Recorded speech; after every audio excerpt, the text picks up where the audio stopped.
So, hey everyone, welcome. We'll officially do the intro in just a second, but in the meantime, just wanted to say hi. And this is the first time on a show I've worn a hat, and in real life, like it's probably like the fifth hat wearing presence for me in the last 2 decades or something. Just doesn't tend to happen. But I'm joined by a better hat wearer than me. And how's it going, dude? Love the It's mocha good. hat. Yeah, thanks. It's going okay. I wear a hat because I have no hair, unlike you, and I must protect my scalp from the sun because I will get cancer and die one day. So I do that as a necessity, really. But I can take the hat off. If there is a hat removal request, I will grace the audience with my dome if that's what they want. Yeah, they better pay for it though. This stuff isn't Yeah, free. I'm not cheap. I'm not cheap. This hooker costs big bucks, buddy. Yeah, don't show that much skin for nothing, you know? That's right. That's right. It's funny stuff. Mm. But yeah, the mocha hat is cool. I like the mocha dudes. I never managed to fully like try out their stuff because a lot of it has still been like beta. But I really like the ideas that they have. Do you pay much attention to like the My Protocol dev stuff and like updates? A little bit. I'm not that well versed, and and just to walk back a little bit, this is the only crypto hat that I have that's currently Mm-hmm. somewhat presentable. I really wish I had a Leo hat today. So Cal, if you send me one of those suckers, I swear to God, I'd be wearing it right now. But I like to promote anyone and everyone I can. I have a Maya shirt, THORChain shirt, but in terms of your question of dev, I'm somewhat familiar, but I'm not up to date. So there may be something I don't know. Yeah, there's just I heard some interesting stuff on the latest space that they did, the Mondays of the Maya, where I think they're and here's what I really don't know is how much of this intersects with Thorchain dev as far as is Thorchain just first on everything and then Maya just follows, or how much of this is unique. But I heard some talk about I forget what the terminology was for the swap, but basically, if I do a swap to you, I would overpay for the swap because I needed you to receive an exact amount of whatever asset. And so it's Oh, sort of swap, and then if there happened to be anything else, it would get refunded. Just in case, like if I want to pay an invoice and I'm like, I'm going to send like, it's Bitcoin. So I'm going to send Dash in there and I'll get a certain amount of Bitcoin, but then market conditions change or whatever, that then they get less than that and the invoice just gets all fucked up. And it's like, right. so that seemed cool. That seems something that would be really cool for like a Leo merchants or Mocha kind of a thing to kind of do that. But have you heard of any rumblings of stuff like that on the Thorchain side? No, I haven't actually. I'm actually really curious. I missed this last Monday with Maya, so shame on me. I'm gonna definitely turn in next time or listen to the recording and get caught up. But yeah, that just sounds like they're just trying to maximize execution, which is good. Because I know that's always like there's this ambiguity when it comes to how much are you, charge and what the final output's going to be. So I think it's an interesting idea for sure. I'd like to dive a little deeper into it. Have you had Alex on the show in a while? Not in a while. I think when all the Thorchain drama started happening, I wanted to, and he's just like, "No, I got too much to do." Yeah, he was so busy. Yeah, Hmm. dude, I love that. You know that guy too. I would love to Yes. see an episode with him. So Yeah, I would love to have him on at some point too. I also would love to get. I've had not this live show, but I've had Alex on many times, and I've had JP on once, and I've had Chad on like 4 times, I think. So I yeah, would love to have any of them back on, especially like I almost think like Chad would be almost up my list yeah. because he's always been great, but also like his vision for Thorchain might have been a little like today people don't like it as much kind of thing. So maybe he'd be a controversial figure today, and like I don't mind. I still want to hear what he has to say. It would be Oh yeah, interesting to hear his perspective, his post mortem on all the lending and other things. yeah. I mean, he's a visionary, right? And if anyone has any bad feelings toward him, I think that's just totally misplaced. I mean, without him, Thorchain would not be where it is today. He figured out so many things like the clout score for arbitrageurs, and he's currently building the things are going to take THORChain even to the next level. Like with Cal, to take it back to Leo decks, they've got this interface, and now the quotes are like firmly show THORChain has like the best price execution. And Chad Barrivore is going to even take that to the next level with an order book and more optimization. So I love that, man. And he's the reason why I'm in THORChain was his videos, and probably I've watched one or two of his interviews with you, or maybe all of them. Is so much I've watched. It's hard to remember it all. Hmm. But he's the reason why I'm wearing this shirt right now. It's because of Chad Barriford. So I Yeah, love of that guy. course. Interesting. So let's just actually get on with the official intro then, and then just launch into things. All right. Let's You do it, good? brother. Let's go, bro. Intro. 3, 2, 1, go.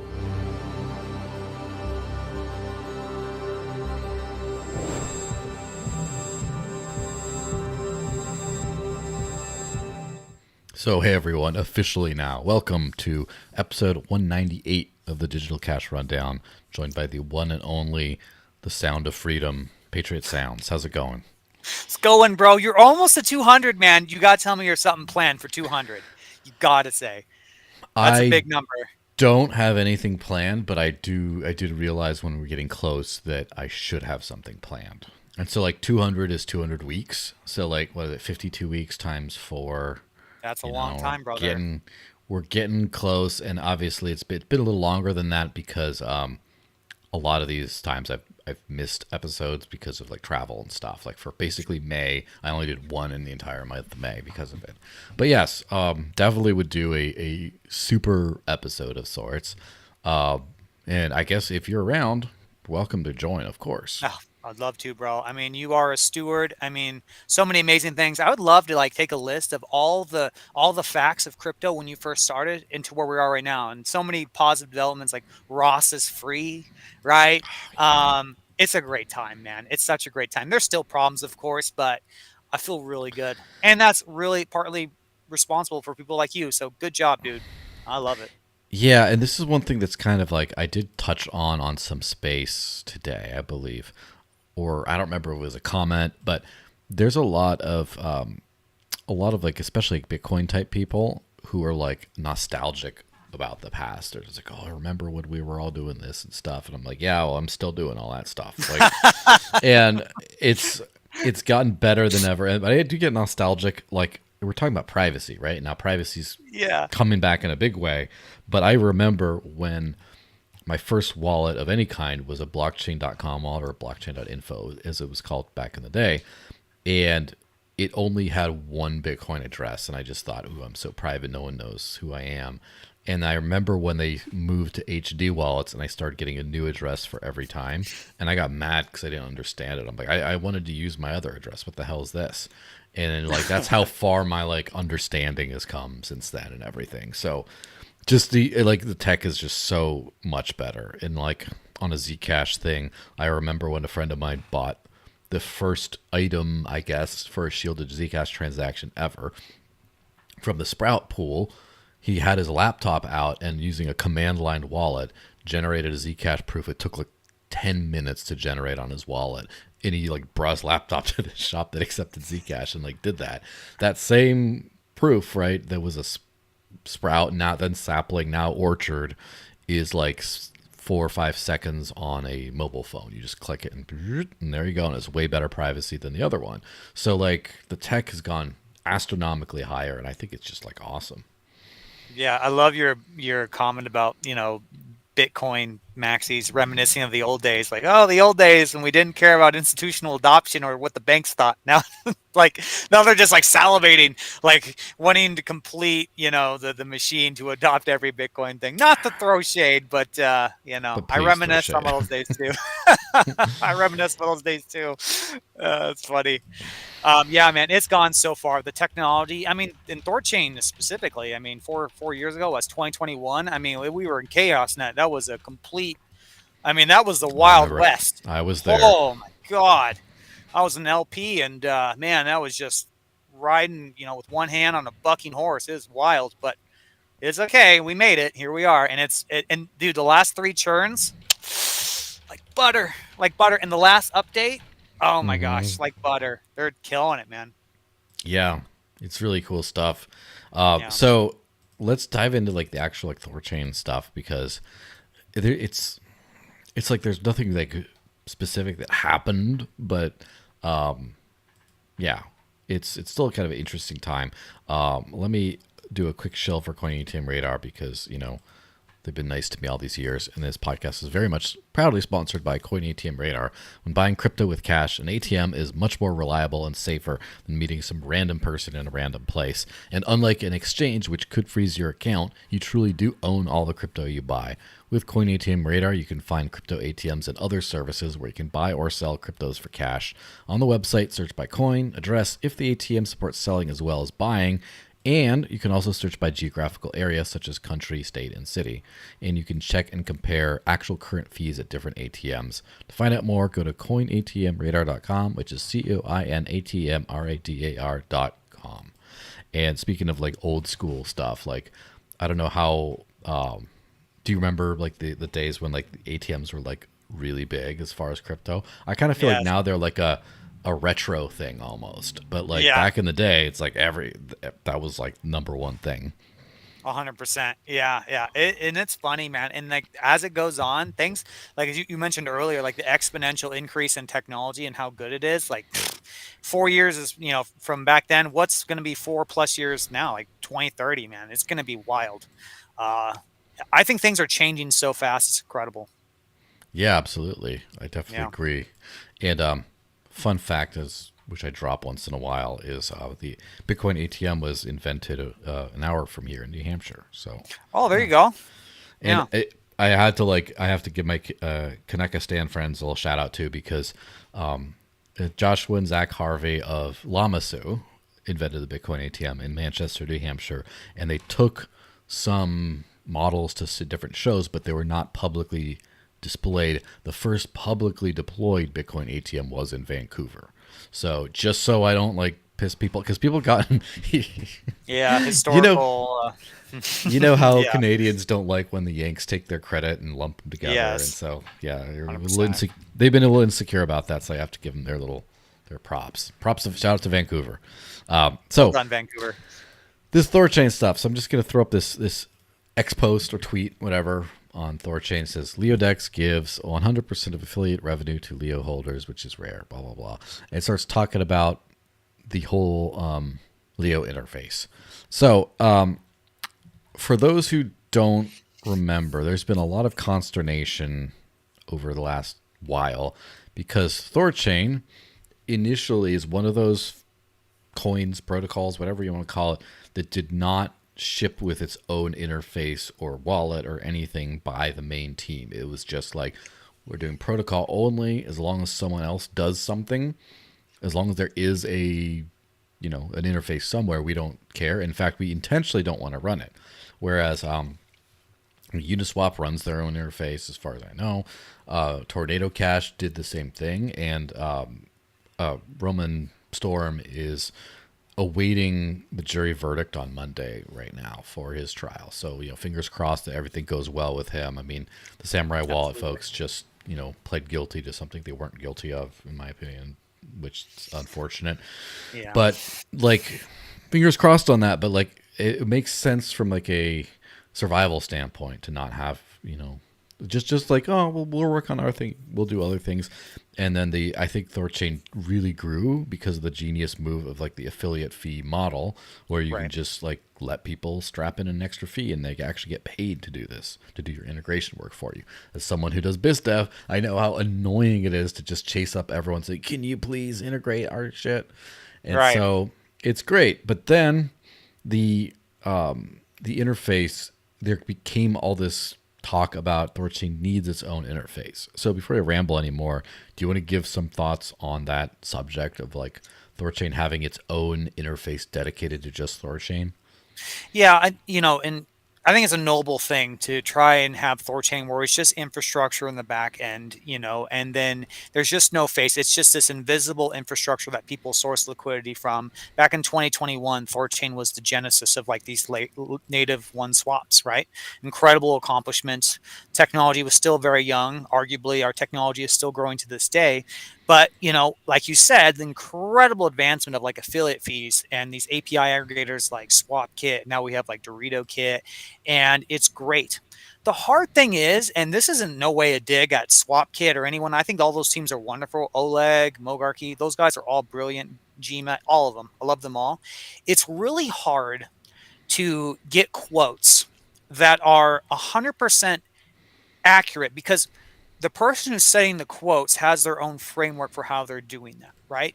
And so this is just a difficult problem. It's like, how do you, like, for me, what I want desperately is like a DeFi standard that ensures that a customer, someone who just wants a swap, who gets a quote, has like the fairest offer possible with no like, no optimism, no funny business, no, liberal math, if you will.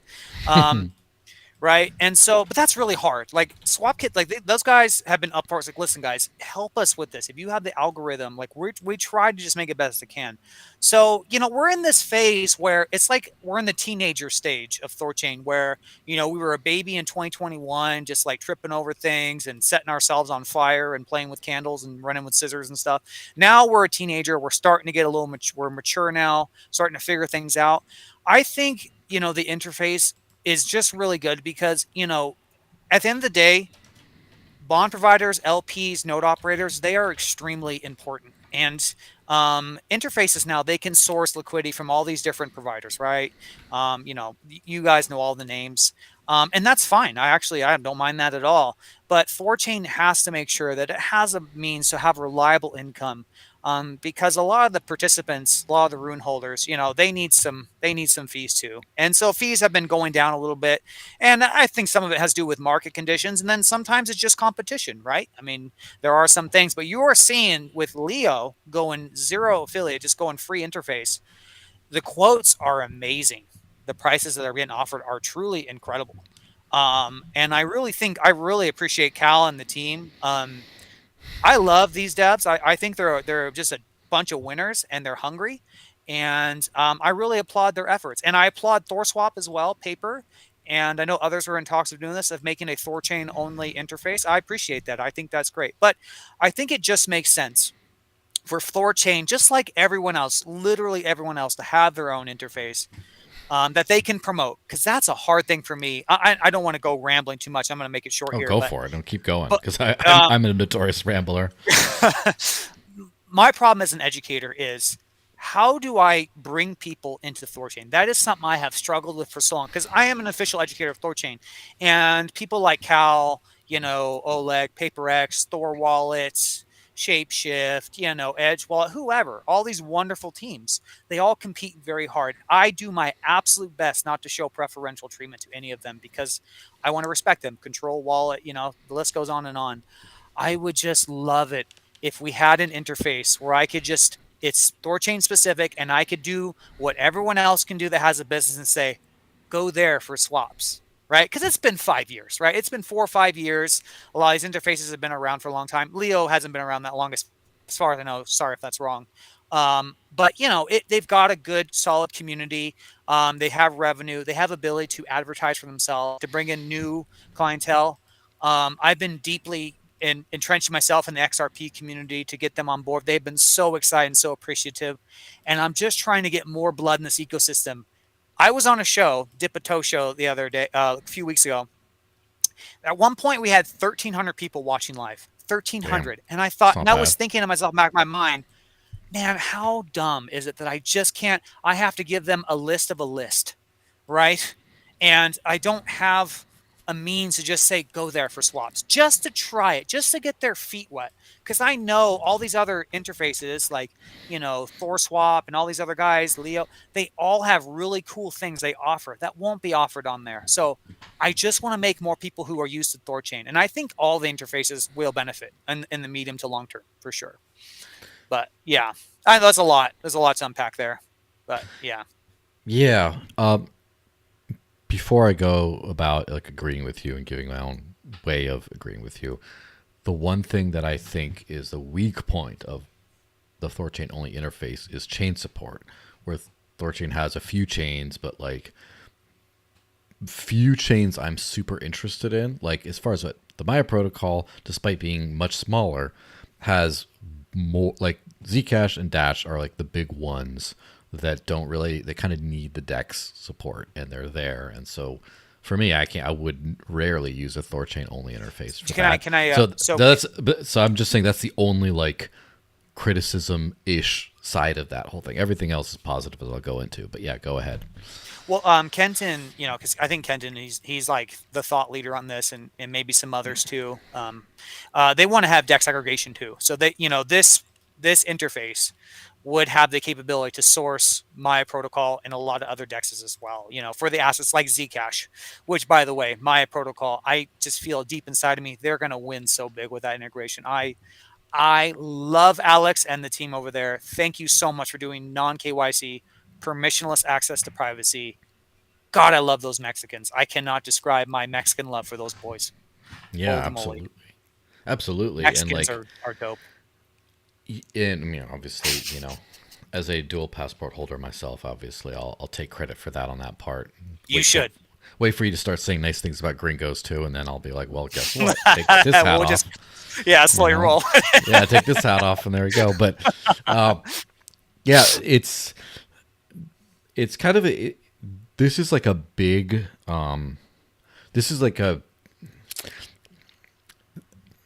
sorry, I have like 8 lines of thought that just went through at the same time. So we'll start with this one. You know that you're doing something cool, like changing the world in a way, when you are coming up, you're hitting these existential type of questions and problems. Not to say existential problems like not problem is in like calamity, but problem is in thing to solve. It's so like, for example, THORChain, like how do you make sure you have a secure cross-chain DEX? Well, you do chaos net. You just get wrecked a few times and figure it out, and then you're good. And then how do you manage to deal with like insolvency and things? How do you manage to deal with like North Korea using your stuff, and like what are those things? And then now it's like the interface versus everything else is kind of like a crazy, it's kind of a crazy little thing. It's an interesting subject, and let me just kind of get into that. So just like in law, like judicial precedent matters a lot. Like you have like case law that matters. Like, well, what did they do before? They did this, so therefore that. And we can't kind of discount how much that affected Bitcoin, like Bitcoin's founding. So first of all, like Bitcoin didn't have a Bitcoin wallet. I mean, they had Bitcoin Core or whatever, the core wallet or whatever. But as far as like mobile stuff, that's as far as they went. People doing mobile wallets and stuff, they were all third-party wallets. And so because Bitcoin was like the daddy of everything, it just gets so much free rider along with everyone. Like no one's going to be like, oh, the Litecoin team, the Litecoin Foundation paid us a grant, so therefore we're going to do a wallet, but people better donate for Bitcoin or we're not going to add Bitcoin. Like, no, Bitcoin's going to be the free rider along with that thing.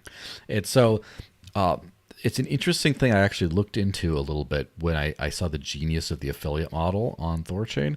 Is, from my understanding, Bread Wallet, and this is like, going back to lore, as they say, but Bread Wallet was one of those first user-friendly kind of like light wallets for Bitcoin.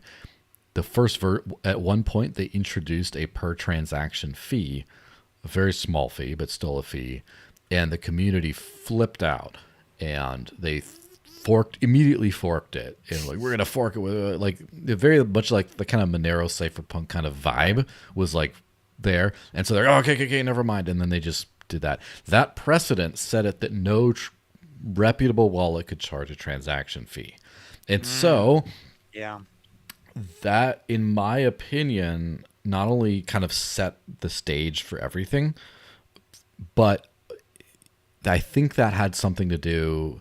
That could have averted the block size war to a certain extent, because businesses and stuff got paid based on like trading Bitcoin or like things like that.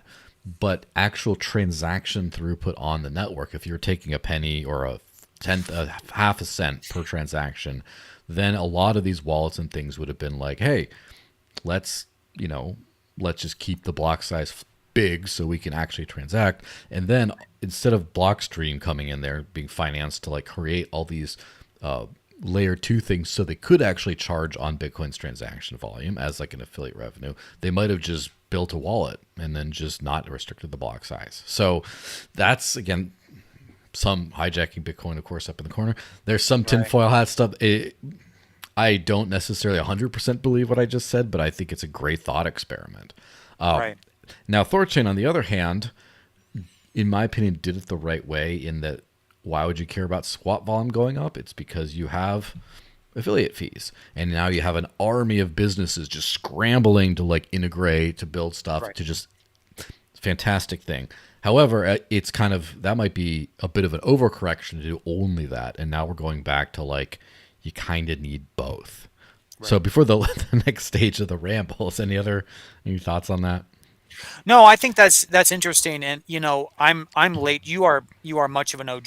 I'm not a crypto OG, THORChain OG, but not a crypto OG. So I really appreciate you telling me that stuff, because a lot of things I don't know. I'm gonna have to get that book, Hijacking Bitcoin, up there to do a little deep dive, because that's kind of the lore I don't know. But no, I think what you say, I think is reasonable. What you said, yeah.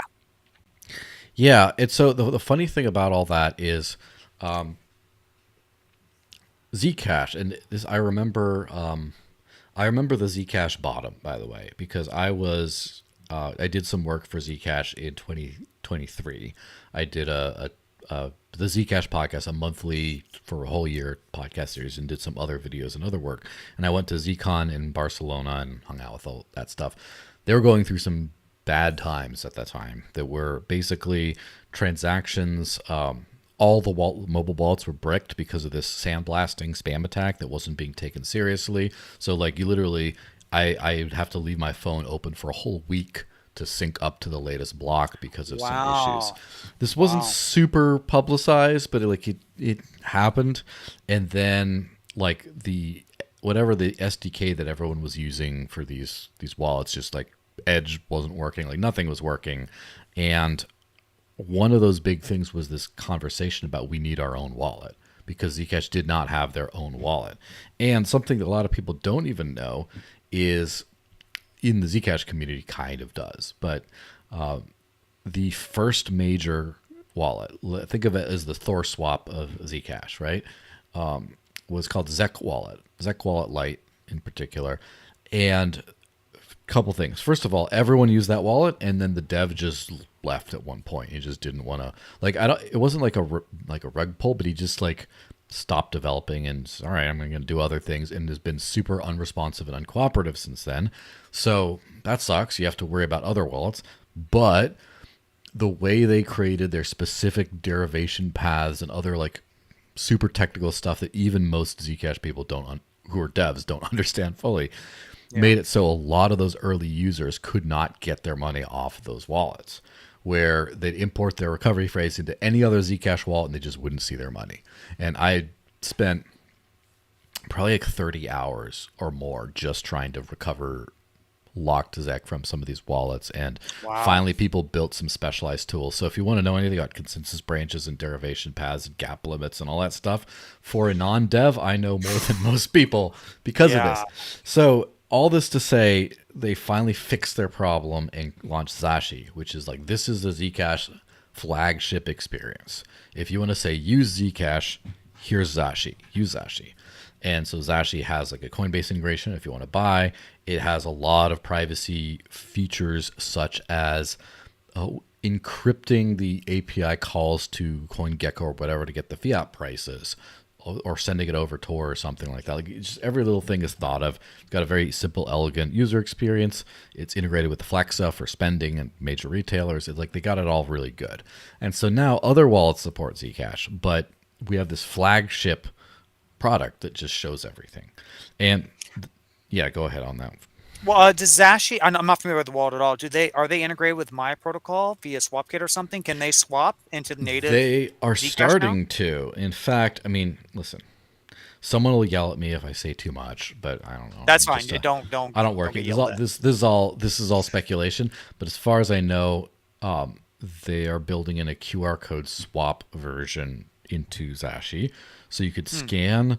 And as far as I know, that's from like the Leo team. I don't know if you saw the code scanner stuff that they've been talking about. Yeah. And I know for Dash Pay, we're working on that with them at some point to get that. So you could present a Bitcoin QR code, you send it in there, and then I just hit swap and I get Dash into the wallet. And so Right. same thing with that. So they're building all this kind of awesome stuff as this like Zcash first experience. The Dash Pay wallet, like there's been a Dash wallet since like 2016 or earlier, I think. So Dash has gotten this right from day one, where Yeah. there's just no Dash wallet that's anywhere close to Dash Pay. Just nothing. None of them, very few have the privacy features. Not all of them recognize the instant transactions. There's some really awesome spending tools that have just been built in. Your usernames and contact lists and encrypted transaction memos. All that's like right here. And it kind of seems like that's the way to go, is you want to have a flagship product that kind of showcases the entire tech. And you can, as you said, say, use THORChain, go here. And then you also want to have some sort of an affiliate type model so other people can build other businesses and sort of diversify off there. Yeah. Yeah. That makes complete sense. And, I don't know if Dash gets enough credit for No, how forward thinking it was. I don't think so. So, absolutely not. you know, But yes, I'm glad you're rocking that hat, man. That hmm hat deserves to be worn. So yeah, Dash is amazing. I love it. Yeah, I agree. Yeah, and I think, yeah, I really hope that the Zashi, I'm sorry, I don't know how the wallet's yeah, pronounced, but if they integrate, because my protocol, they need their pound of flesh. I mean, those guys are working so hard, and I really hope they integrate. So I hope that's true for their sake, yeah. because they're great. Well, like I'll peer pressure them. everything kind of comes around at the end of the day, and sometimes I kind of feel like the Maya folks have been focused a little bit on THORChain these days, and some of the Maya stuff has gotten relatively neglected. And I'm not saying this is like a critic, like it just is what it is, and it's kind of like Alex's investment into the greater cross-chain ecosystem that he believes will come back. And so, as such, Yes, I'd always encourage everyone to use Maya, especially for all the other 100%. stuff. I kind of believe in a lot of the same things, like I've kind of, I've been pretty close with Cal for the last year and a half or so, and probably a year. Let's just say a year, and like I've gone out of my way to help those guys, that whole team, on the various things they've done. They've had some rocky moments that just aren't super public, but I've done my best to like support them in every way, because I know that they're building cool things, and I know that they're kind of like, I think that the THORChain community really did not pay attention to Leo Dex until like this last week. Yeah. And now it's just like, oh my gosh, this is like the star. Right. Yeah. Well, shout out to those guys. Let's back up a little bit. THORFi happened, right? The whole implosion thing, and we've recovered very nicely from it, in terms of Prop 6 and stuff, thanks to Alex. But, Leo had, for me as an educator, because I didn't have any savers or lending positions, right? So I had no process to go through. They had one of the most solid integrations right away. I mean, they stepped up and they delivered a functioning product, and they were super on top of answering people's questions and help. And now whenever I have a straggler coming in from that moment, I just push them to Leo, because I'm like, hey, they work great, and I send them right to X. So then Leo made their, because I actually didn't know much about Leo at all before that, to be honest with you. I may have heard of them, but I didn't know much about them. That was a great impression. And now here they go, making the zero fee THORChain interface. I mean, they're just doing all the right things. That's great. They're thinking ahead. They're getting on top of things. They're ambitious. They're bold.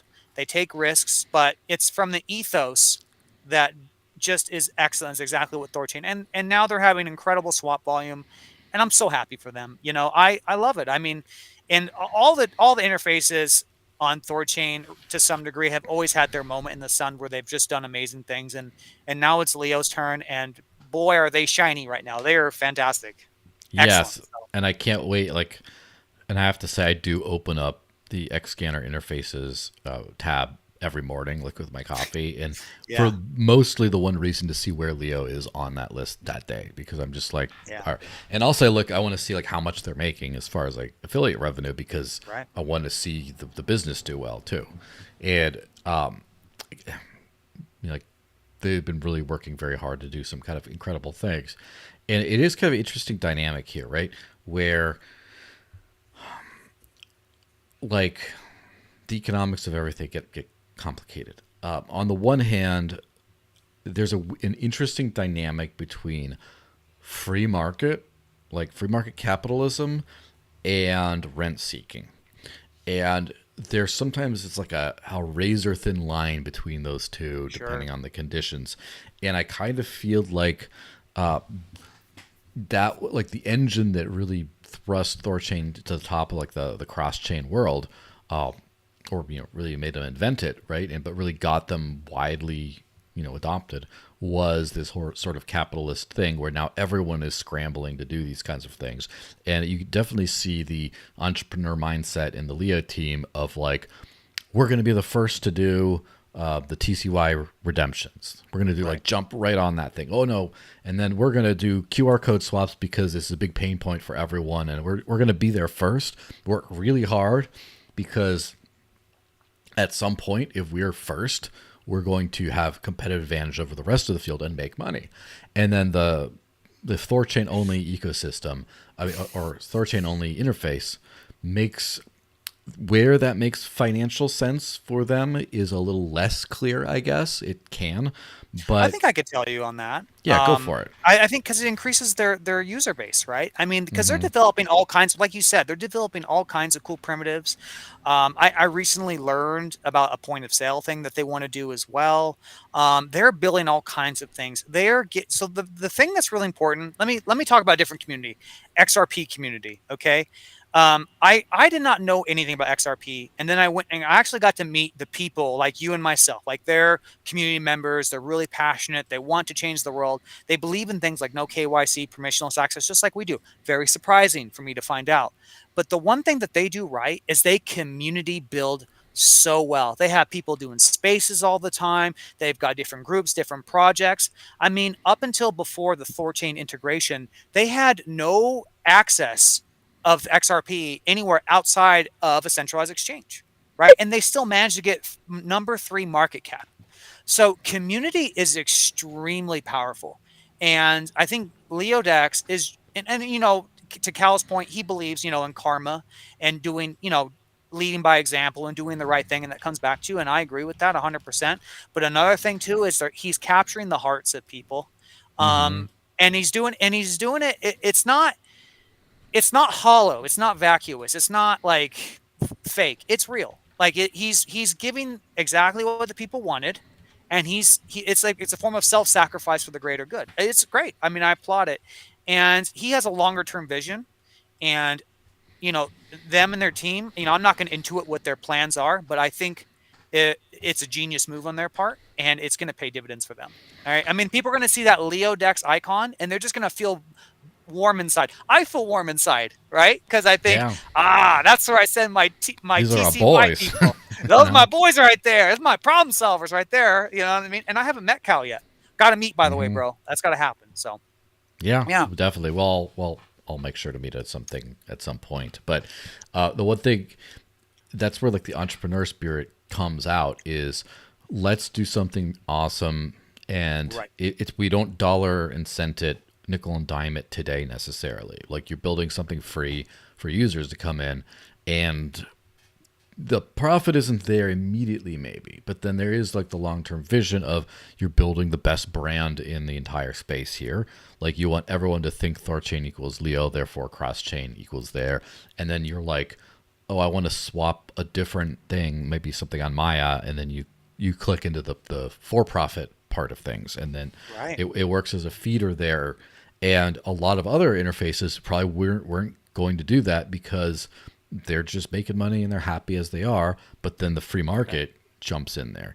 And so Right. now I kind of feel like this is where things get like very like nuanced in how you describe it to not upset people. Yeah. Because as far as I know, there's not a single, or maybe one, but for the most part, not a single interface in the Thorchain, Maya, etc. ecosystem that I would say anything negative about. Like they're all amazing, right? That being said, like the way the space shook out, ended up being a little rent seeky in some ways, where it's just like, all right, well, we offer all these trade routes and stuff, and we have our affiliate fee, and we kind of like, this is what everyone charges for an affiliate fee, so we're going to do the same. And then it's like, what can we do to profit off of THORChain? Which again, there's nothing wrong with any of this stuff. Let me just Yeah, be super clear nothing wrong about with that. that before it sounds like Yeah, I'm nothing wrong with some kind of like a commie fucking bullshitter here. But like, you know, that. You're definitely not. yes. And then it's just like, oh, chain flips here. What if they have a better quote or they say they do or something? And then it's like, okay, well, then that gets prioritized or near intents comes in. And then it's like, okay, let's. And then eventually all that stuff gets sort of lost in the shuffle. And they're just trying to run a profitable business, right? There's nothing wrong with that. But at the end Yeah. of the day, that's kind of where we end up at, where also if you think about the legacy financial systems that everyone hates, it's the layers and layers of fees from rent seekers and middlemen. And so then if you look at like THORChain, let's just say I use THORChain. Let's just say you use THORChain through some major interface. It's like, okay, well, you got the transaction fee to whatever network, like the Bitcoin fee you have to pay to send Bitcoin. And then you got the THORChain fee that goes to, you know, node operators and goes to liquidity providers and now goes to TCY people, or, you know, people who got screwed and are now kind of owed a little bit. Whereas, you know, those kinds of like unintentional investors, I always call, right? It goes to all them, and then it goes to the thing on top, like the interface on top. And it's like you start to see those not competitive fees because you have these layers and layers and layers of what could be considered rent seekers. Now, as I've said, it's not the case. It's similar to a vibe. Yeah. That's kind of the peer-to-peer electronic cash system in the white paper of Bitcoin. The whole entire point was to avoid middlemen. You just pay the network and you send, and that's it. Right. And with THORChain, obviously there's a bunch of elements to the network, but with this LeoDix interface now, you pay THORChain to use, and that's it. And that doesn't mean that there's rent seeker, all the other people, but I have a feeling that rates are going to go down across the board because now they have to compete with free, or not free, but I know free. what you mean. Yeah. Yeah, I think it's an interesting conversation. Because for me, like it's hard. There's another element here that I think about. It's more of an existential exercise in one's mind, and it's the way the world is. It's looking a little bit more friendly for crypto nowadays, but there's at some point too, like if I'm imagine myself as a leader of an interface, maybe of my Cal or something, I have to think like, okay, I definitely want to make money. I have developers, I have all this overhead I got to pay, and he's making a play for a long-term thing, but also at the same time there just comes like an element in my mind where technologies like THORChain and my protocol, it's not that I want them to succeed, it's that they have to succeed, right? Like no, like permissionless, no KYC access infrastructure has to succeed, no matter if you call that my protocol, THORChain, or something swap or whatever. And so it's like almost like a form of self-preservation in some ways. And that's why it's like that's why it's just so helpful that he did that, and it revealed a lot of information, I think, for people of what's possible. It's like when you see the quotes on Leo now with the no zero fees, it just shows like that we're beating near intents and things like that. And then and when you couple that with the optimizations that are coming, it's incredible. But yeah, to your point, I mean, no interface has done anything wrong at all. No, I think Hmm. they've all built amazing products and they deserve to make a lot of money for what they do. I mean, they're providing a very important service, but I think it just highlights the fact that THORChain, maybe it's all not that necessarily it's meant to be, but it's good how it happened, because if the THORChain devs had to spend intellectual effort on maintaining an interface on top of trying to make THORChain survive and make all the churn logic and all the gas nuances and adding chains, that probably would have slowed down development a lot. So abstracting away the interface thing in the beginning probably actually has some silver linings to it, which probably Yes. allowed us to be better.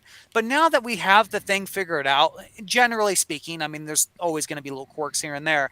But now I think we can shift to having our own interface like anyone else. And right, I think that's okay. I think that's okay. And I think it might just be a transitional phase. like I mentioned, like it's like being a teenager, right? And then as the world really rotates onto THORChain, I think we're gonna have so much swap volume coming from so many locations, like Memoless coming, right? That's Hmm. gonna be a huge, huge upgrade. I'm really excited for that. So I think this problem is self-correcting, and then we haven't even touched on, point of sale applications or Rajira or things like that. So, you know, this problem may actually solve itself if we did nothing. But honestly, I think making an interface for THORChain specific to THORChain is the right play. So Yeah, absolutely. And that's the thing with like the QR code swap thing.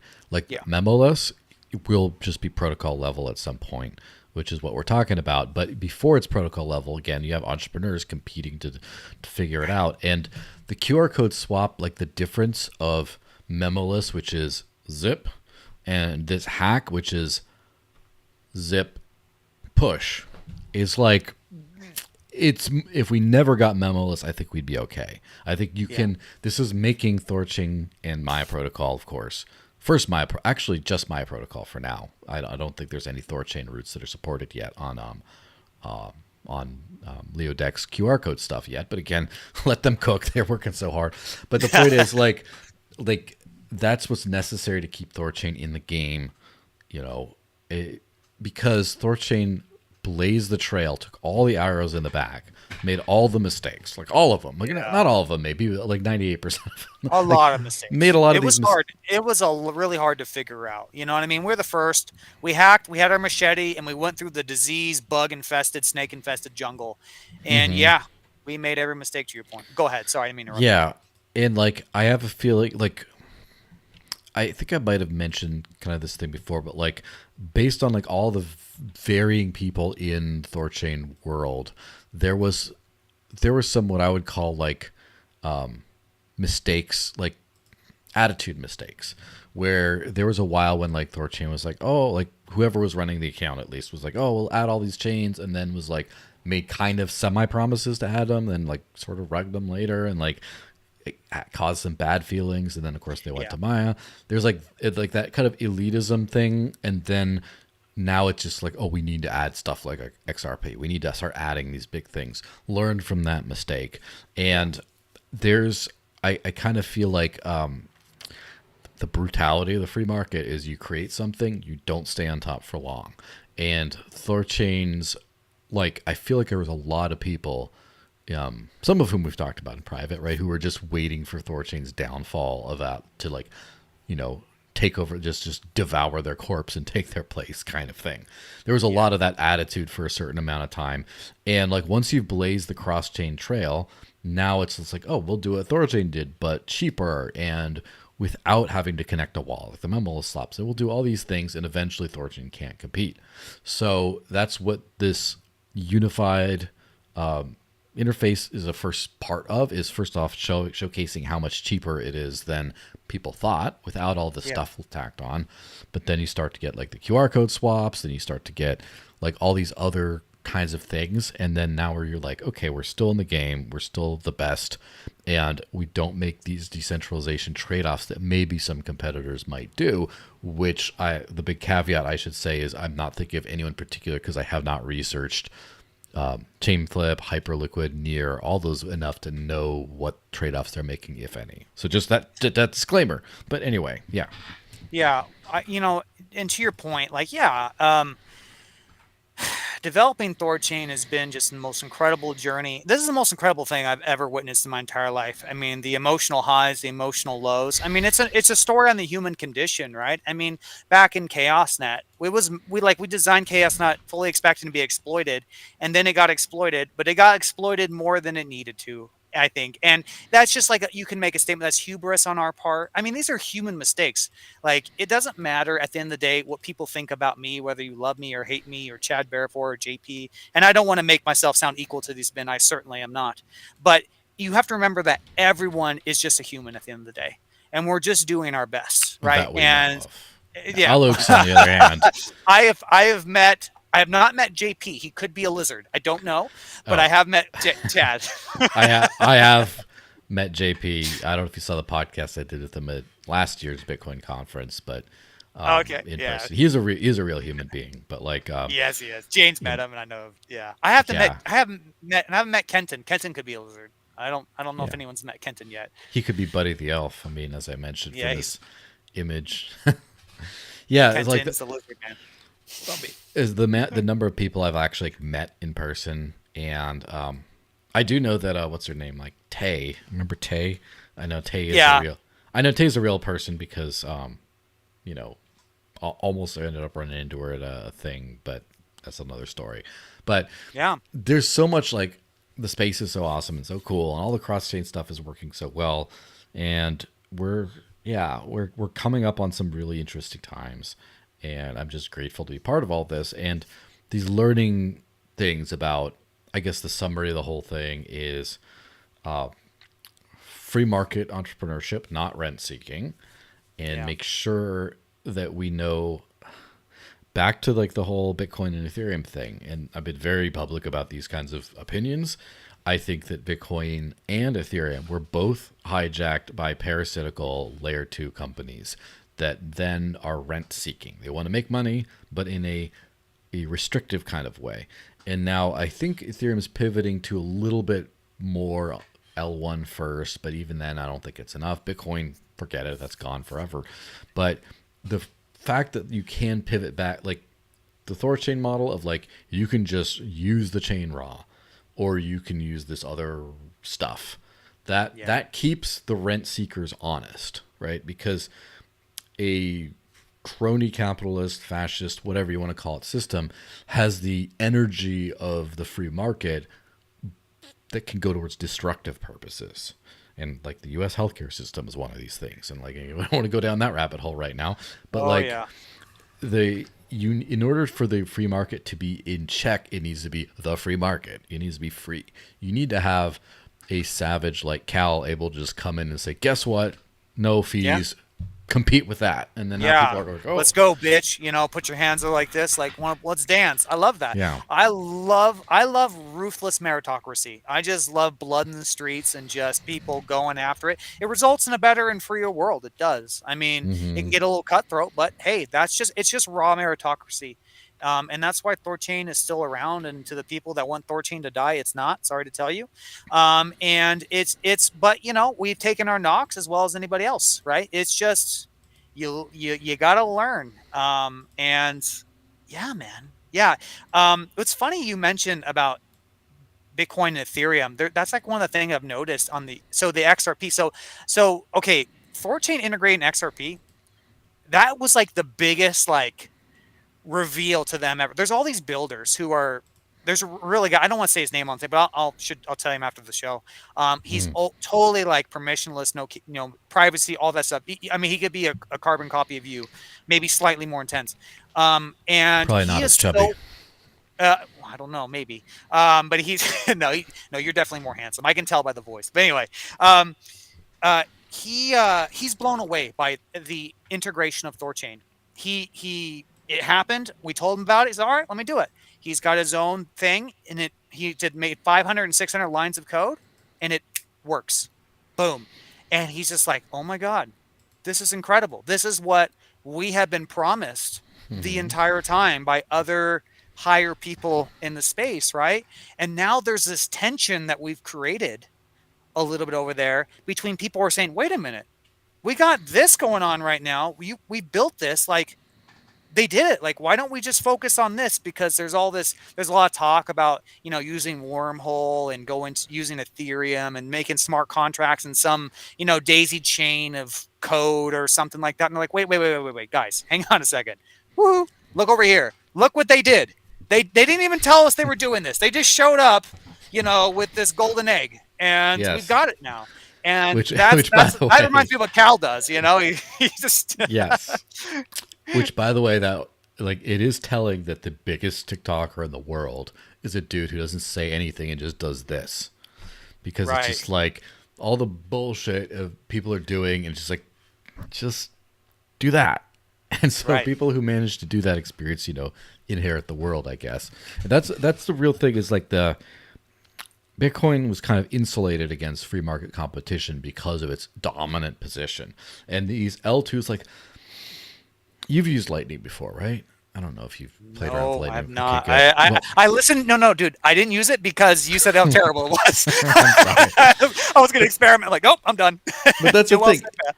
In no real free market world would anyone use that crap. The only reason Yeah, it's there is because it's competing with nothing, with other custodial crap on right. Bitcoin, because Bitcoin itself got kind of captured in that way.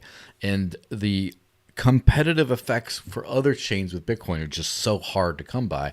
Now, Ethereum, thankfully, with each generation, it becomes less. So, Ethereum, again, the L1, super expensive and like slow. The other layers, better user experience, but still their own issues and centralized, whatever. Hmm. But Ethereum competed more directly with like Solana, and I would say Solana is kind of kicking their ass right now. And Really? so, yeah, so I mean, there's a million ways of saying that, but basically, you get the best L2 experience on Ethereum, but on Solana without having to be like, well, which layer are you on? Are you trusting Right. multi sig?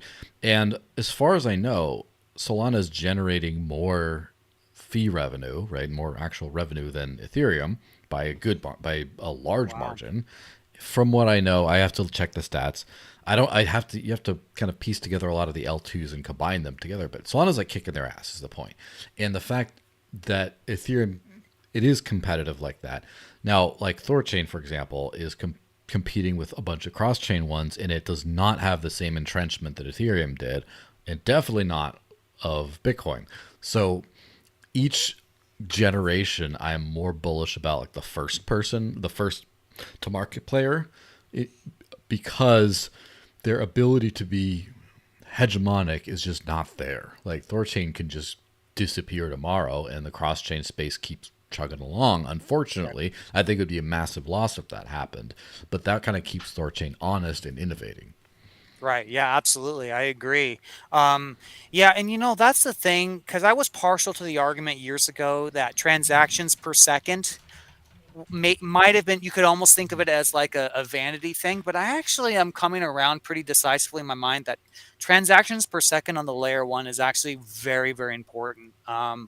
To have that. I mean, I think when you start adding layer twos, then you run into all kinds of problems. And so, I'm asking really simple questions about Bitcoin. I go on Spaces. I talk to this one Bitcoiner with Kenton, and I was asking really basic questions like, "Well, how is that going to work?" Or "How's this?" And I don't get answers to these simple questions, right? And so to hear that Solana is catching up on Ethereum, I think it's because their first principles, things like transaction per second, I think those are actually quite powerful. And, I think with Ethereum, though, they have a huge advantage in terms of how many libraries they have and the sophistication on some things. But I don't see a reason why Solana definitely can't, narrow that gap. It's going to be interesting to play out. I'm really glad we're adding on Thorchain. We'll see how that goes, though. That's good. Oh yeah, That's probably going to be the most crazy chain we've ever added, I imagine, due to how fast it is. yeah, but also like the validator stuff, and Yeah. yeah, it's wild. And Yeah.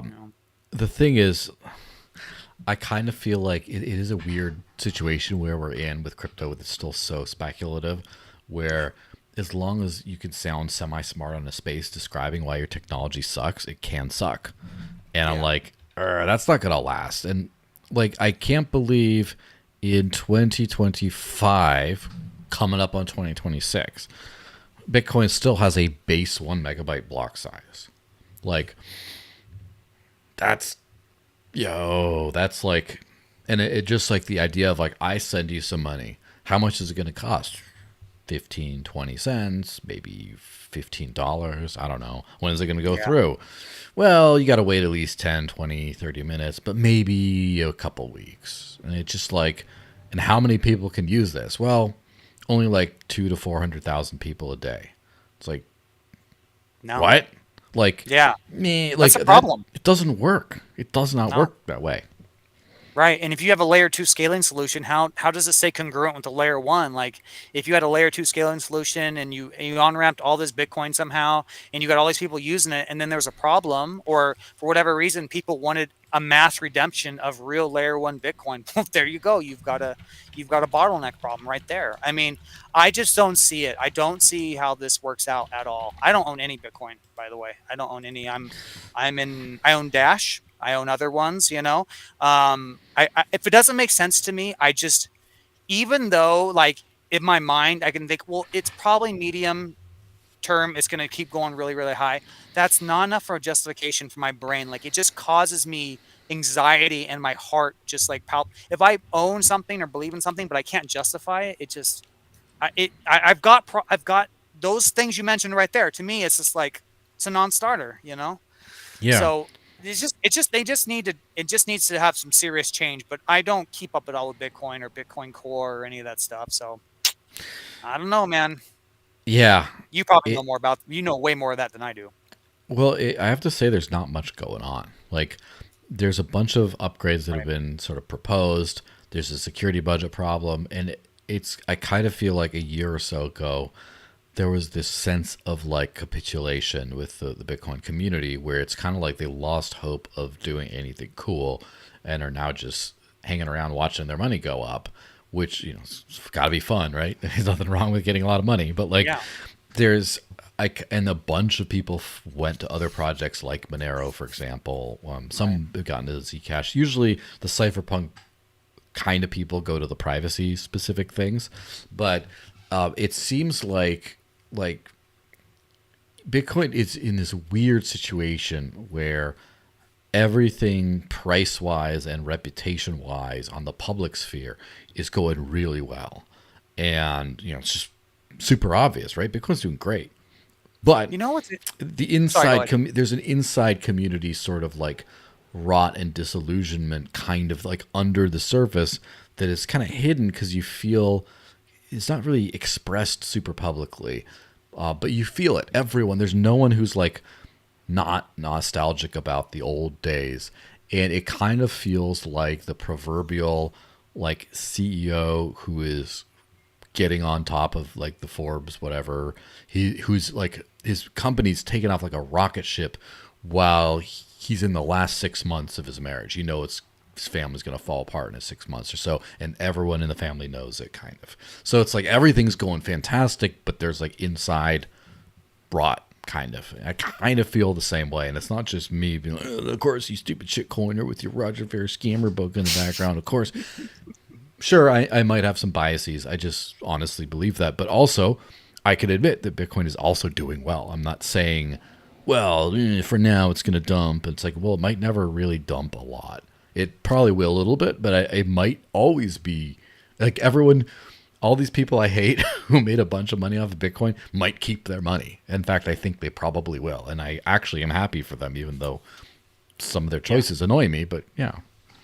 Well, you know, I was thinking about what you said because I'm trying to like, I try to make a model in my brain, like what's happening right now, because you know, there are still a huge majority of the population are not exposed to blockchain yet, right? And so what I think what's happening, what I was imagining in my brain, you know, like a little doggy pool you can buy at the store, like plastic, right? And they're only like 10 inches tall or something, right?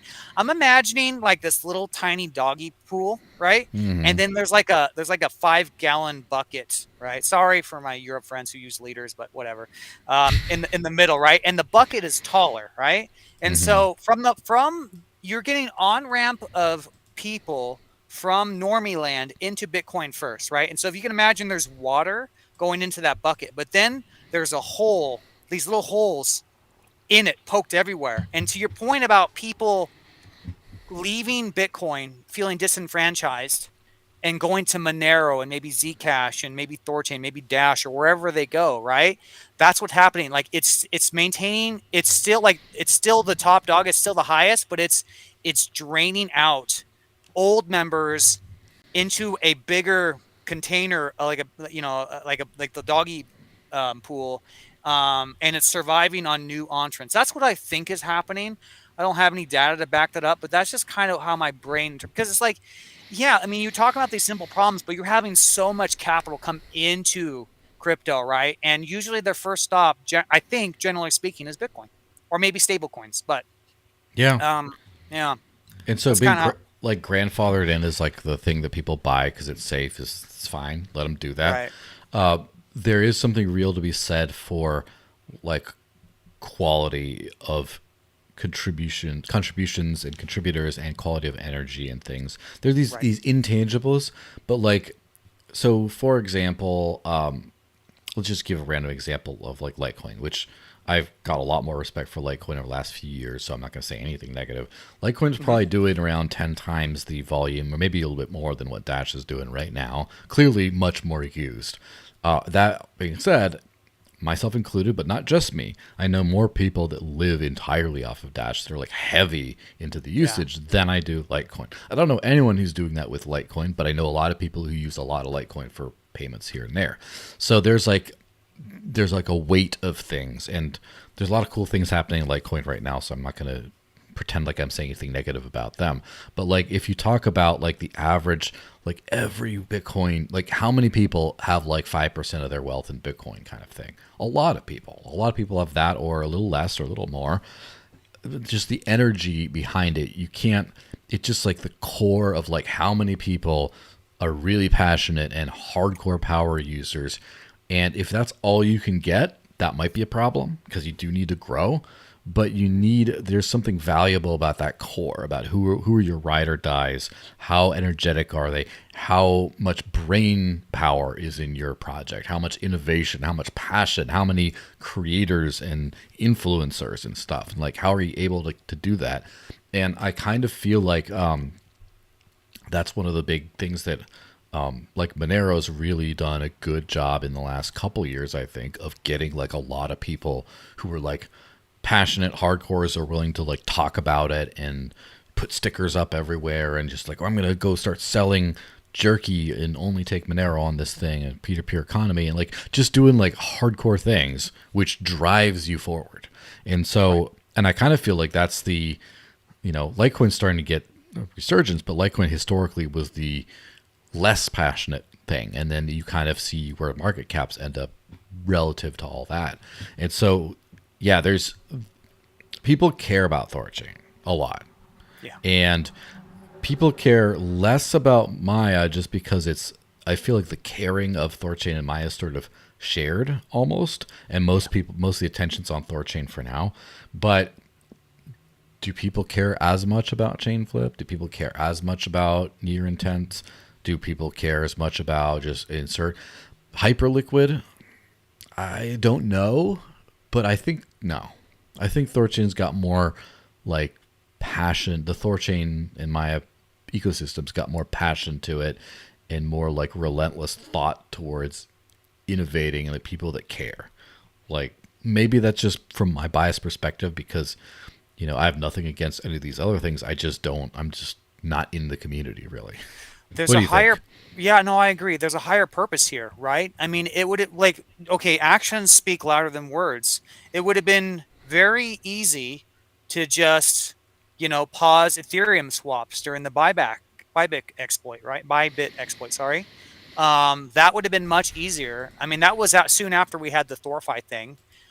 So we were reeling from that. And then we had the most incredibly gut check when it came to our ethos of permissionless non KYC access to swaps. Um, and the node operators had to deal with that on top of the other thing. And it was dicey, right? It was dicey. There was a lot of interesting debates being had, but our ethos carried through because we're here for a principle, right? And that's why I tell people it's like when I went to go integrate, I introduced THORChain to anybody, whether it's XRP or anyone else. I say, look, I don't want you to buy Rune. I don't care. You should never buy an asset unless you Oh understand it. man, this is 100%. this one's personal for me because like my whole series of stop hoarding gas tokens that I wrote was all about THORChain at the front because people bought this rune and "Oh, when my rune's not going up and just like you dummies, like that's Like, not the point. Like no, yeah. Well, I like told them, as I tell people, it's like, I don't want you to buy anything, but you have the ability to swap now, right? And mhm, that's how THORChain can make its slice of bread. Just exercise this new, a wonderful ability you have to be free to try non KYC permissionless swap. Like, and I tell everyone, like, don't, make sure you understand. It takes a while to learn. Don't bond until you understand. Don't LP until you understand it. Don't, if you want to become a mhm. node operator, I hope you're ready for some learning, right? I mean, yeah, it's like the whole community of THORChain, my protocol. I love my protocol so much. Like, it's just they're so great. And I have to Um, say, as far as like ethos and brain and stuff like that, maybe I'm just being my own biased, pro Maya person, I kind of feel like the reason THORChain is so strong is because I think the reason THORChain survived is because of Alux and the Maya people. For sure. For Because sure. not only coming it, just like the old school THORChain, like this is the best. Like, listen, there's the middle generation of Dash had issues. I think the founding was awesome. In the middle was like great, but also like, well, let's be a little scared of regulators and let's just like, let's not hustle too much about like there's a 8 hour long podcast to go on that. The generation now is, in my opinion, amazing because I'm a big part of that, and therefore, of course, I believe in the things I believe in. That's kind of redundant. THORChain in the first phase of THORChain was, I would say, like a 7 out of 10. It was like really cool, really innovative, passionate, all these kinds of things. But two problems in the ethos. One was the permissionless, decentralized side of things was soft. I think it was there, but it was soft. It was a little like, we're not going to add this chain because maybe regulators don't like, or me, like there was this kind of thing. And then there was also the overly degen thing of like, oh, let's just do lending, savers, all this kind of stuff, all the THORFi stuff on L1 recklessly a little bit. And I kind of feel like the crash killed a lot of that stuff, but also the whole like, Bybit hack, or what do we do with this stuff? The whole permissionless thing. Let's just pause all the chains. No, like all this kind of stuff. I kind of feel like Alux, who has been like hardcore on these principles since day one, came and like raided the ship, got the ethos from like got the 7 to like a 9 back, like just, and now the THORChain community today, I don't have. And I've having hung out with all the people again, you've been there too.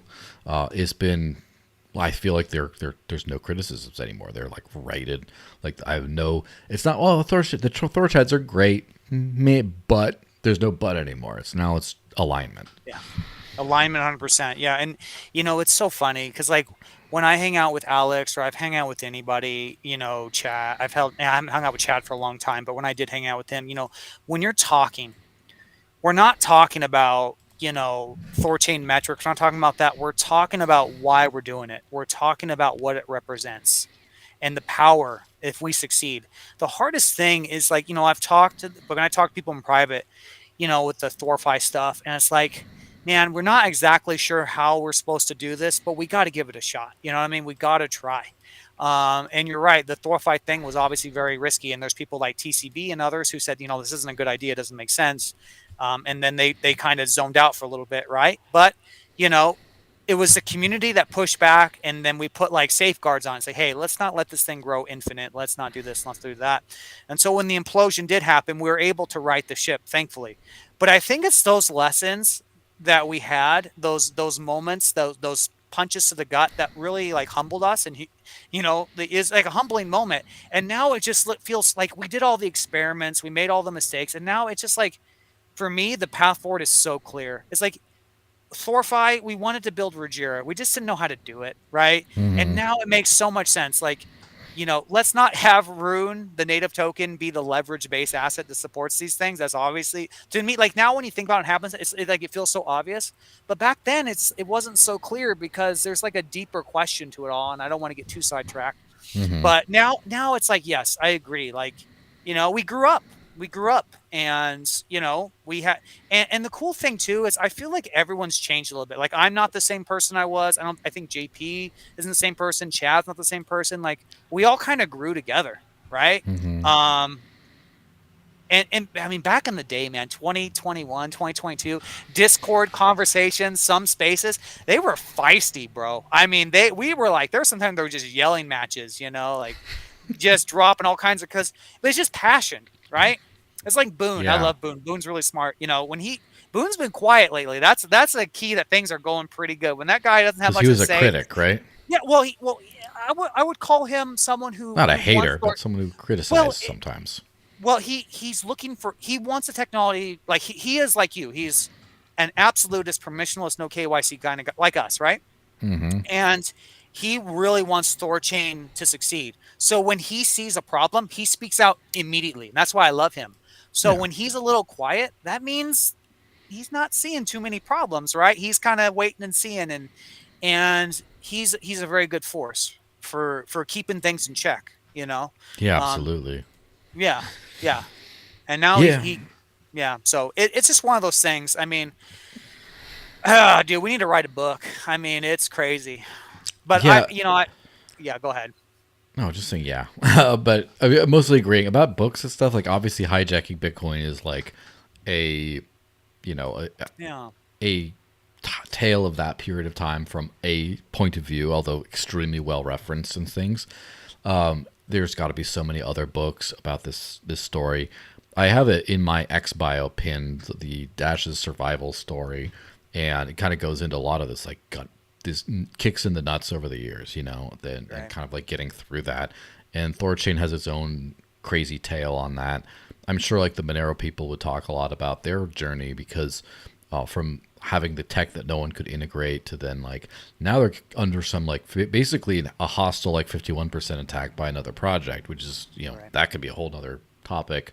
And then like the Zcash stuff, I was there for, as I mentioned, Zcash is a low point, after which Josh Swire decided he took over Electric Coin Company's really been sending stuff to the moon. Zashi, obviously Maya protocol integration near intense, getting the sandblasting attack fixed, like all the stuff that's been the bounce from there, like Right. the amount of communities that we've been in and touched that have had like their rebound moment has been kind of crazy. So let me just run through some of these other tabs that are just related to the Leo deck stuff. Which, by Yeah, the we'll get way, back to Leo. Cal asked if you own any Leo. Me? I don't own any Leo. I will fix that. Sorry, Yes. Cal. It's so. I don't.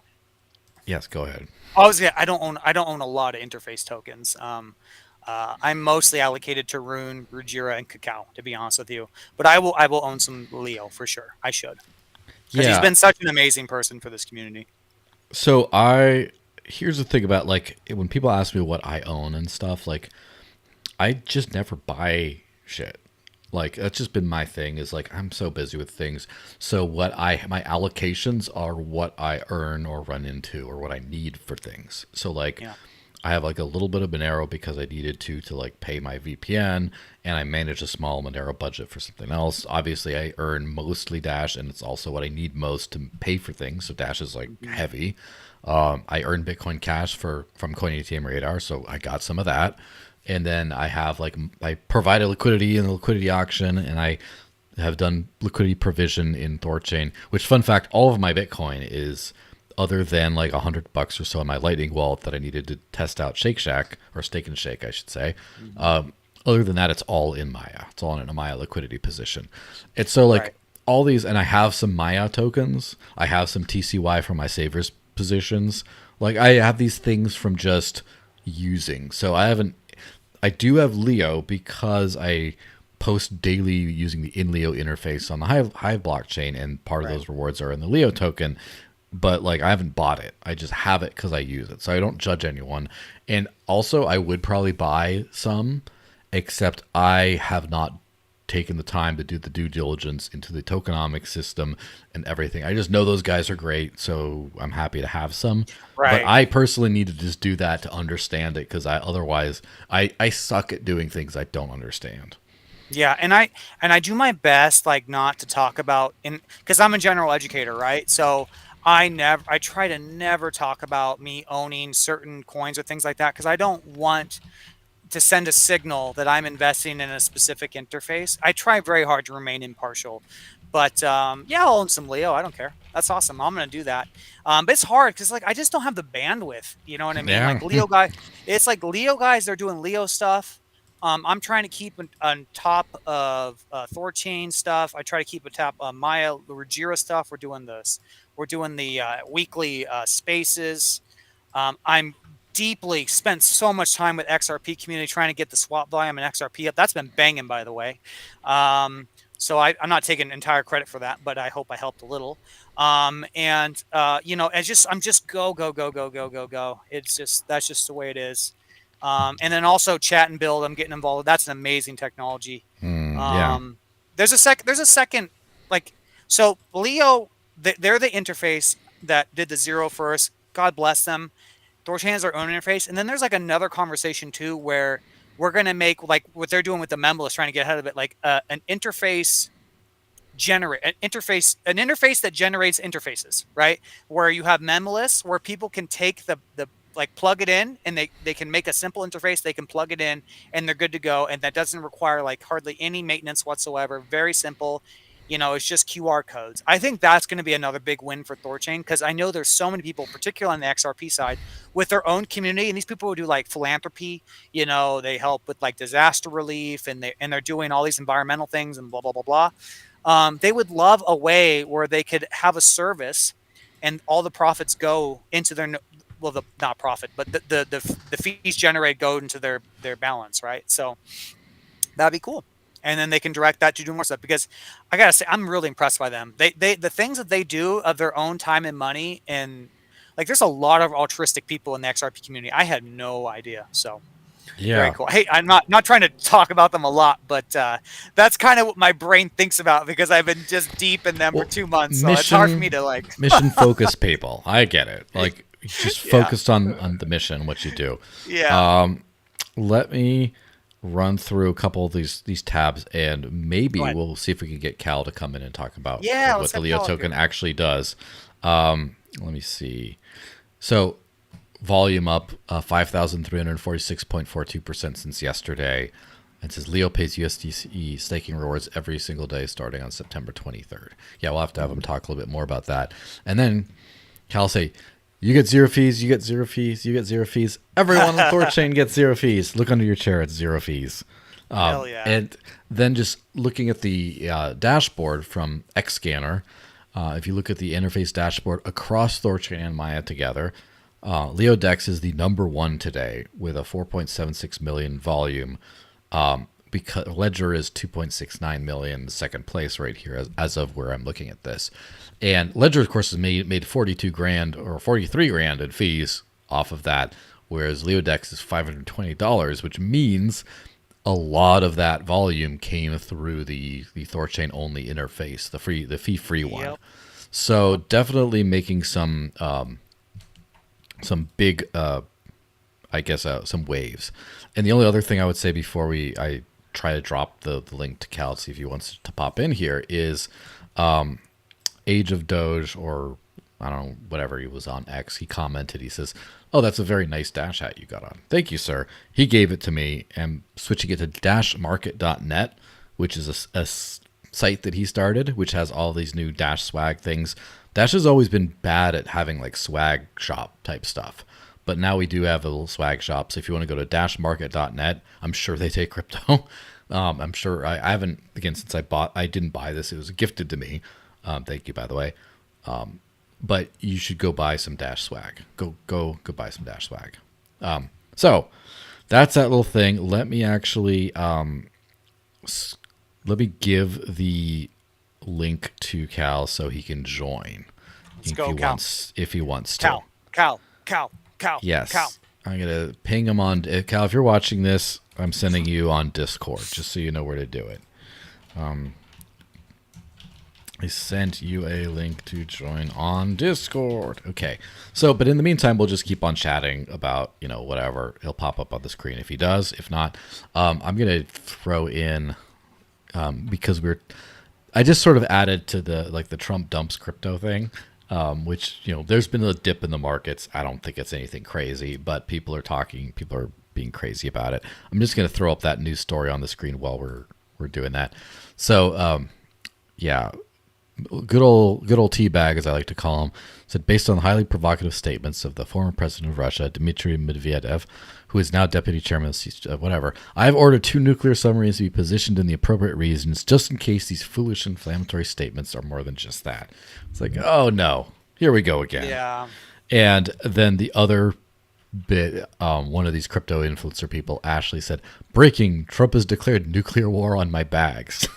I just thought that was funny. But it looks like Cal popped in. How's it going, Cal? While you're getting your, maybe we'll just go talk about the I, bags. Oh, there we go. hear me? I can hear you. Yeah, we can hear you. Can't see Do you. I don't you know if you can turn the yeah, camera on, but do you yeah, mind if I do no camera, or I don't Yeah, do you you're mind. good, care? man. All right. We know we know I'm you're like in the handsome. middle of the gym right now, so unless you want to watch me work out.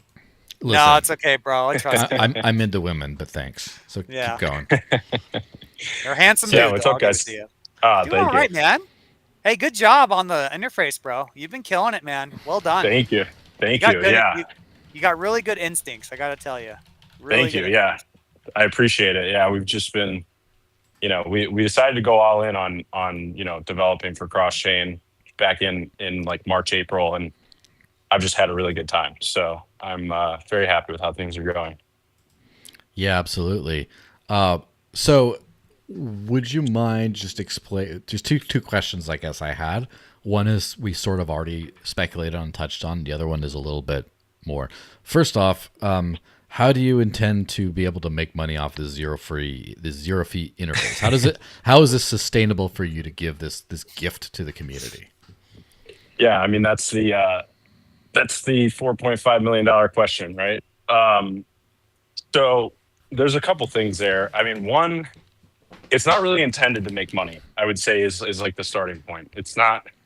I'm not expecting it to make money. It's like, the way I see it is someone was going to do this, or I hope someone was going to do it, and at least by me doing it, others are more encouraged to do it, because I know it's been like a long-standing discussion. Um, and then if we do try to say, well, okay, everyone's got to pay the bills. I mean, it's not cheap to build this stuff, run this stuff, maintain this stuff. We added a support button on there, and my thinking behind that is, um, you know, we keep it zero fee, obviously forever. That was the promise. So the default is always zero. And then from there, we're able to have the support button where if people want to pay a fee, they can choose what to pay. So you can use this little slider now, and you can say, hey, I want to pay, 5 basis points or up to 30. Um, and those are just the options we put on there. But I think giving people that optionality is going to be kind of one of the critical ways we go about that. But like I said, I mean, I think the starting point is don't expect to make anything. If we do make Yeah. anything, that's great. And then the other part of the business model, I guess you could call it, is we've got Leodex Core. So the way I've like mentally frameworked this is, sorry, I'm just step outside. The way I've kind of frameworked this is, Leodex Core always runs as like a paid, advanced feature version. And Leodex, THORChain.Leodex is like a light, THORChain-only version. So it's like basic, very simple. You come there, you do THORChain swaps. That's all you do. And then if you want like advanced features, which I'm foreseeing, things like perps, and many other features that are kind of on the horizon, we're going to put all those on Leodex Core. So, if you want to do basic THORChain swaps for free, you go to THORChain.Leodex.io, and then hopefully we have the brand, value and capture to say, if you want to trade an asset maybe that's not on THORChain but is on, near intense or something like that, then you would go to Leodex Core where the other routes exist.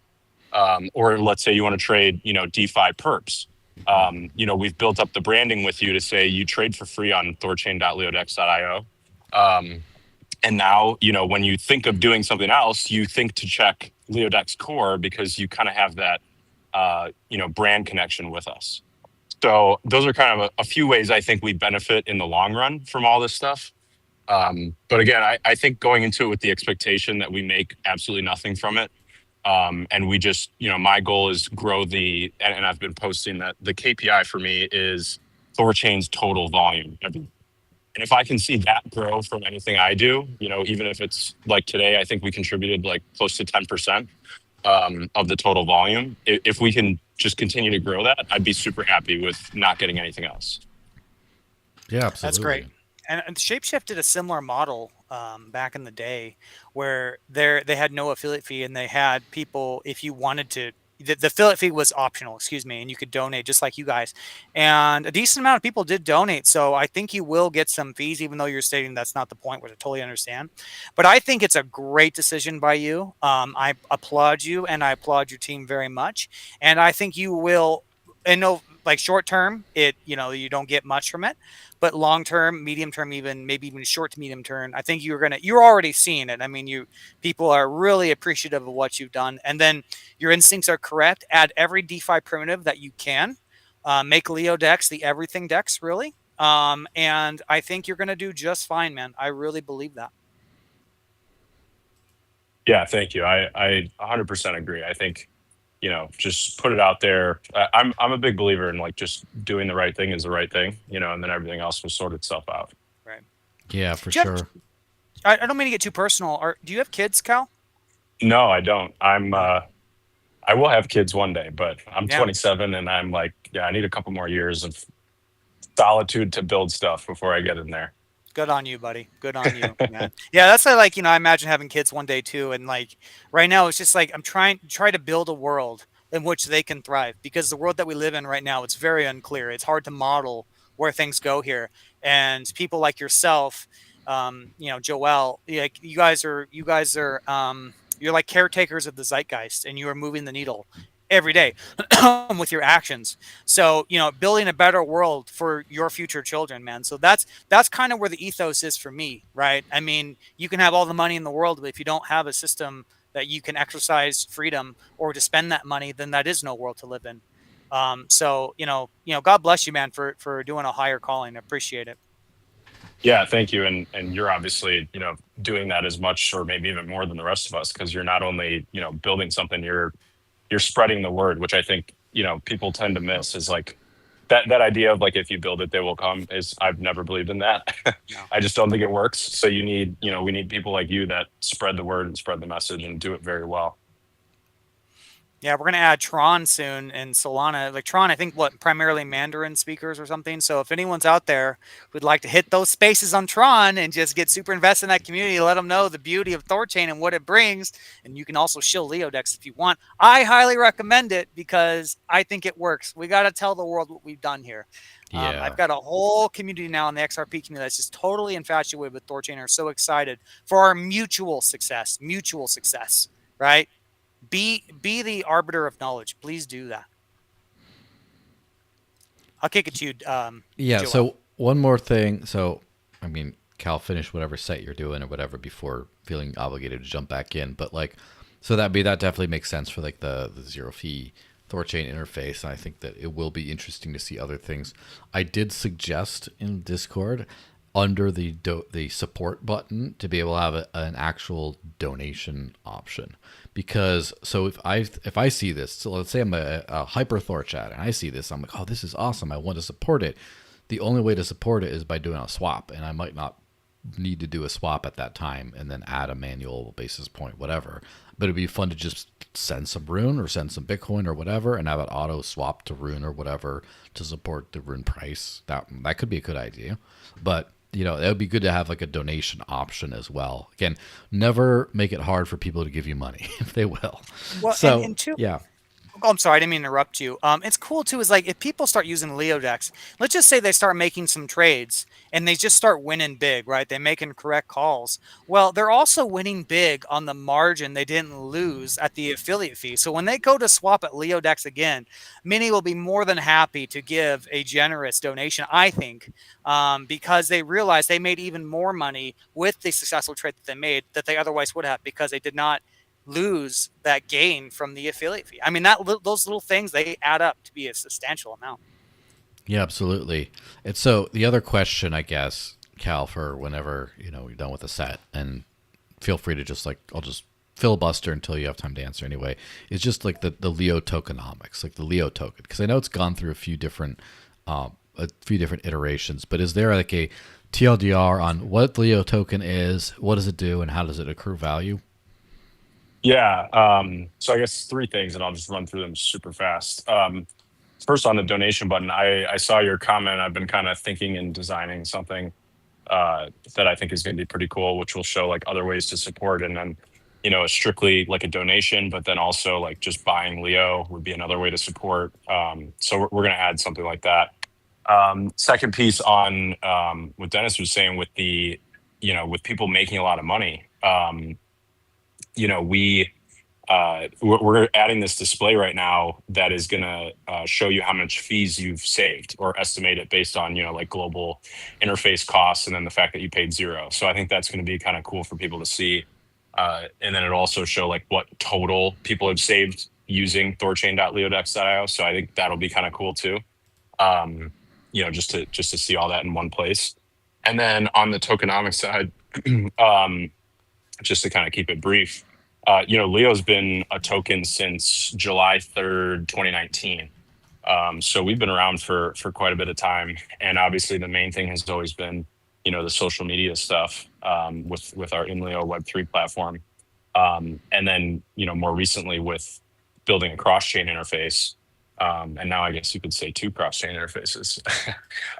So, it's kind of evolved a lot. And then recently we launched kind of this Leo 2.0 initiative, which was, to pretty radically change our tokenomics. Now that we have, this cross-chain DEX, our token was designed to be used as a social media, essentially like a social media rewards token. So we kind of had to go back to the drawing board, change a lot of those things, and make it more compatible and feasible for kind of like this dual economy that we've set up. So the very quick bullet point TLDR is that there's 30 million Leo tokens max supply that exists. We destroyed the ability to mint more Leo tokens, so it can never be more than 30 million. And then the InLeo social media platform still pays creators, and Joel was talking about that earlier, but it pays them from a buyback pool instead of an inflationary pool. So the InLeo platform itself is able to generate revenue through, InLeo Premium and ads and creator subscriptions and other forms of kind of like social media based revenue. All that revenue buys Leo, puts it in a pool, and then every day, creators like Joel are getting paid out from that pool. And then we, like I said, we had to create this dual economy. Then on Leo Dex, we've built a new page, and you can just go to the Leo page to see it, where people can stake Leo on Arbitrum inside the S-Leo contract, and then they'll get paid USDC every single day. And that USDC comes from Leo Dex affiliate fees. So basically, Leo Dex earns some level of affiliate fees. I think today it was like $600.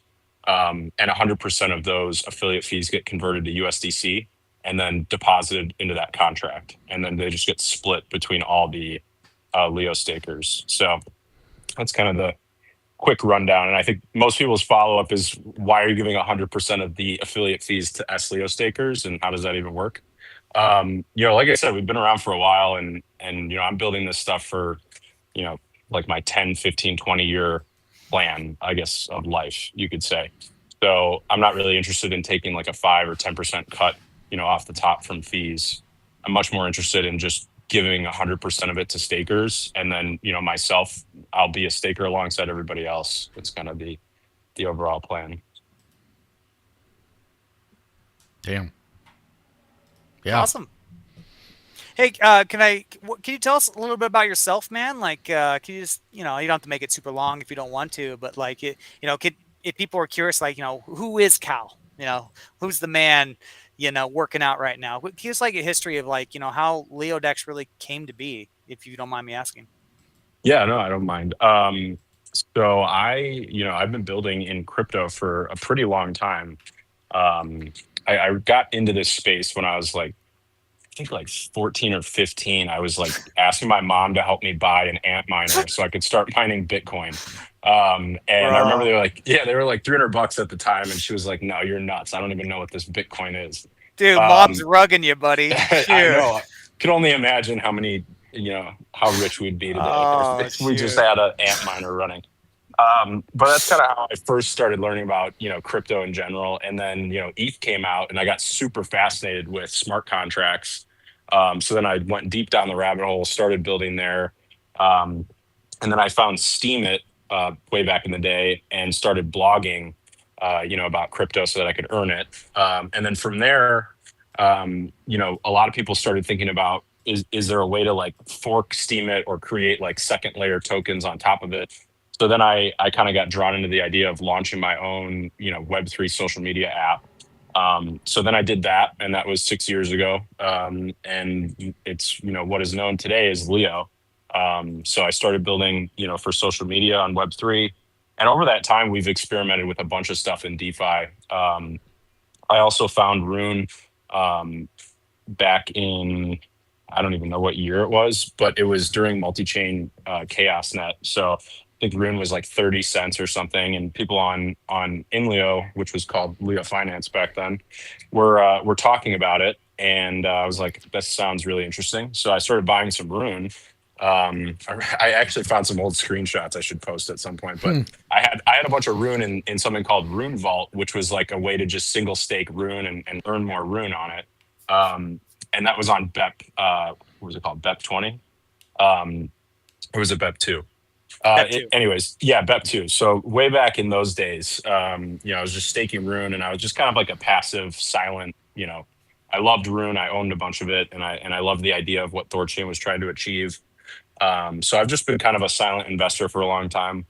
And then when THORFi happened, I actually was just kind of looking around, and I was like, that I obviously care a lot about THORChain. I want it to succeed. I want Rune to succeed. I had never bonded my Rune or done anything with it other than, like I said, Rune Vault way back in the day. So I, took my Rune and I finally started bonding it. I wanted to just get more involved in the network. And then with LeoDex, we had built it for Maya previously because Maya listed our token Leo, sometime last year. And then, we never really did anything with it. We just kind of made a simple swaps interface for Maya, and we said, our community just wanted to learn more, so here's a really simple interface. And then, when THORFi happened, I started looking around, and I was like, I had some other kind of political drama related to the Web3 stuff I was doing. So without getting into that, I decided, we need a different path forward. And everything just kind of aligned for me to say, I want to get more involved in THORChain. I want to get more involved in, making it successful in any way I can help. And I've got this kind of base code with LeoDex. Why don't I take this and just put my whole team on it and start running with it? And that was kind of circa March, April of this year. And then here we are today. But like from a personal standpoint, I'm like if you ever meet me, I mean, I've met Joel in Croatia. I'm pretty much like a business only guy. And then, occasionally party a little bit for a crypto conference. And that's pretty much it. Well, we'll Grinding have since he's to 14 years old. Sorry, go ahead, Dylan. we'll have to plan like an actual physical get together at some point. I know you're too busy grinding to like go to most conferences these days, but we'll figure something out. I'll let you know about my schedule because I'm having to travel a lot more for work, as I'm sure good old Patriot here knows very well. Yeah, we're gonna run into each other at some time, and yeah, definitely first rounds on me for sure, because you guys are good gentlemen and scholars making things happen and making me feel like I have accomplished nothing at my advanced stage. That's another thing. No, you've done a lot, buddy. People have been asking me to go to Singapore 2049. I don't know if I can make it, but I don't know. Maybe we'll see. Far. I So know. far. Like, listen, I can do an across the pond hop, no problem. I can do like a west coast of US hop, no problem.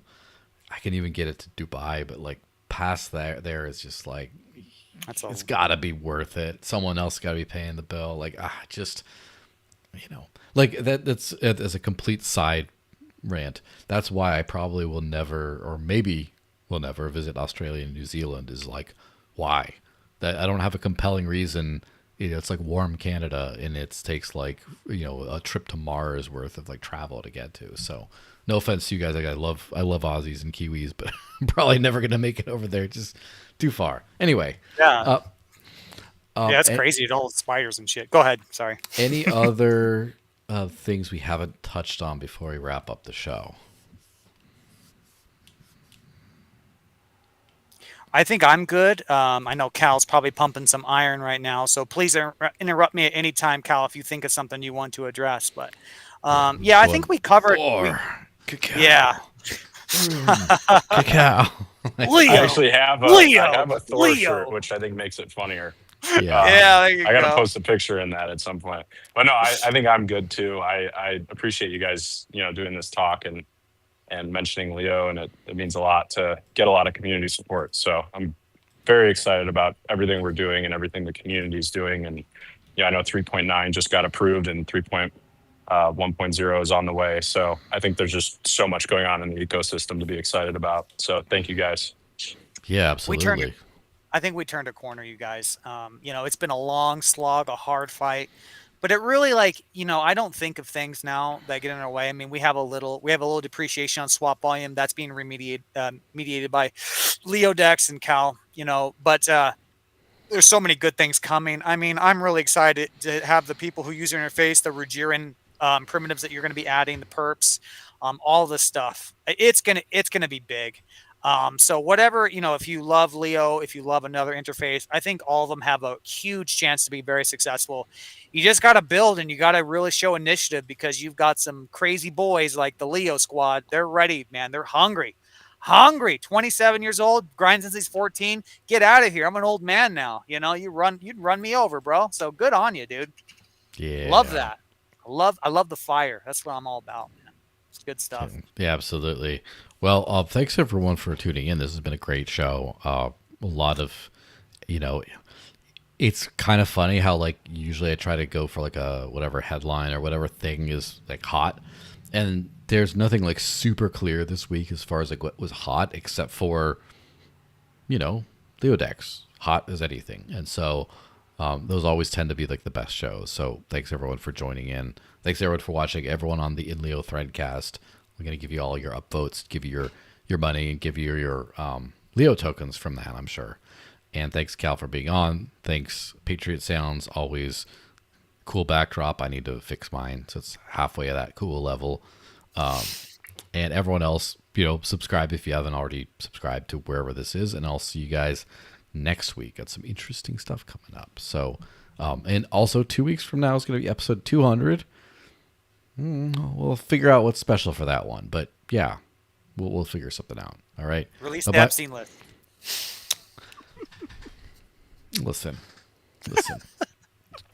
Like, a man can dream, right? But like, I don't have it. I can't do that.